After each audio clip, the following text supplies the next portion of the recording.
నాకొకరు అన్నారు, చూడమ్మా సమాజంలో బ్రతకాలి అని అంటే కొన్ని నిర్ణయాలు మార్చుకోవాలి అని. చూడండి, సమాజానికి భయపడి మన సొంత నిర్ణయాలు మార్చుకోకూడదు.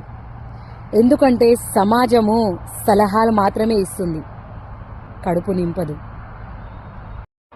చాలామంది అంటుంటారు, మేడం డిపార్ట్మెంట్లో మీది చిన్న పోస్టు కదా, మీరు ఎప్పుడు ఫీల్ అవ్వలేదా, మీకు బాధ అనిపించలేదా? ఎందుకు బాధ? మీకు టాలెంట్ ఉంది, ఇంకా చదువుకొని మంచి పోస్టు సంపాదించవచ్చు కదా అని అంట. హోదా అందము శాశ్వతం కాదండి. అభిమానం కావాలి. చిన్నగా బ్రతికినా చాలు, గొప్పగా బ్రతకాలి. ఎస్, అది నా ఆలోచన. అందుకే అంట, స్థాయిని చూసి ఎప్పుడు కూడా దగ్గర అవ్వద్దు, స్థాయిని చూసి ఎప్పుడు మాట్లాడొద్దు, గుణాన్ని చూసి మనసు ఏందో అన్నది తెలుసుకోవాలి.